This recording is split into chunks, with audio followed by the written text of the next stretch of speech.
Hi everyone, Casey Mullaney here from CaseyMullaney.com. And today I want to talk a little bit about how my cat Bob reminds me of God's love for us and God's love for you. And first, I want to preface with the fact that if God is not the most comfortable word for you, I do understand that. That's something that I actually help women with, is connect to a higher power. Don't feel intimidated by the word. That's just the word that I use. Feel free to connect to God in any way that sounds right to you, as long as it's a loving presence. Sorry, my cat Bob's actually making a little bit of having some fun over there, so which he doesn't always do, but apparently he knew I was talking about him. So in case you don't know this, I have this cat Bob that I love so much, but I am actually pretty allergic to. I developed the allergy in college. I've had him since long before then. So he's still been with me, even though it makes me almost miserable to be around him. I don't know if you can notice, sometimes this eye is a little more swollen. I can't always breathe as well. I have to live on Zyrtec. But it doesn't matter because I love him so much anyway. And another thing about Bob is Bob can be very opinionated, and he also tends to have a lot of frustrations and a lot of worry. I can tell when he's worrying over something. I can tell he actually will like huff when he's irritated at us. The reason that he was over here like messing with something is because it is time for his breakfast, and he's not happy that I haven't given him breakfast yet. Now, despite some of the things that he can do that is not the nicest, he loves to wake you up early. He tends to, like I said, make me itch, make me sneeze, but I love him unconditionally. One of the things that just blows my mind is that he will worry over whether or not he's getting his food, or he'll show frustration because he thinks that we don't understand him, or that, we're just denying his wants to be mean. And that's not the case at all. It's because we truly love him. He loves to try to escape into the garage, which is not safe for him. So I get mad at him and make him get back in the house. And it's not out of like an aggression. It's a get back in, this is a fear. Like, I don't want to lose you. I don't want you hurt. So I like shoo him back in ways that he doesn't always love, but it's because I genuinely love him.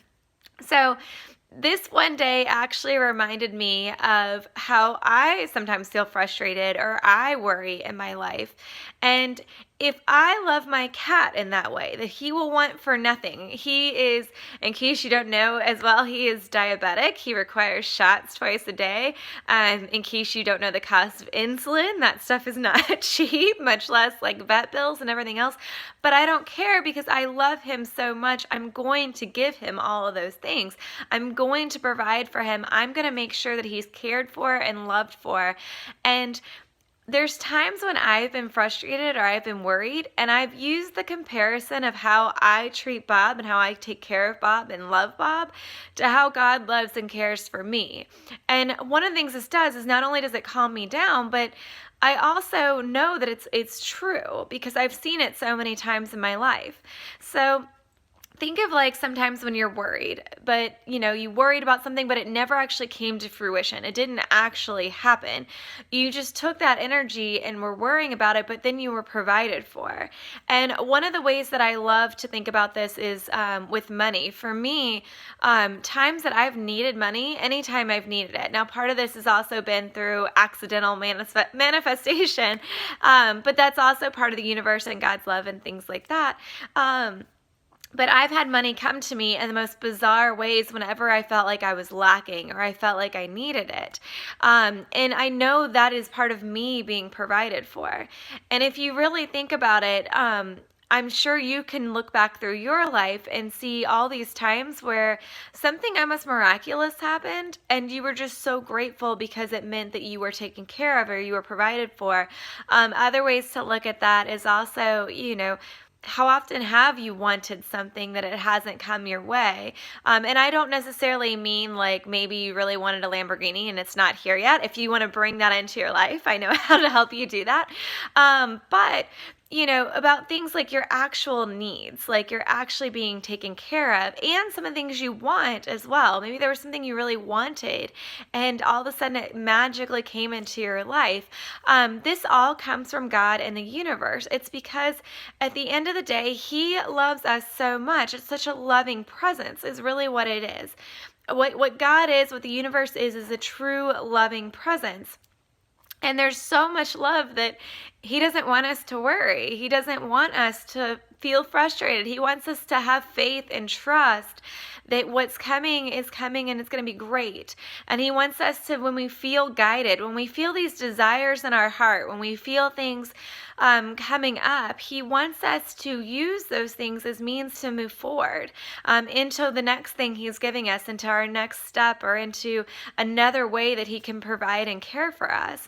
So like I said, for me, this comes up a lot when I have worries. If you tend to worry about things, one of the best ways to try to eliminate those worries is by reminding yourself that I am supported, I am guided, I am loved.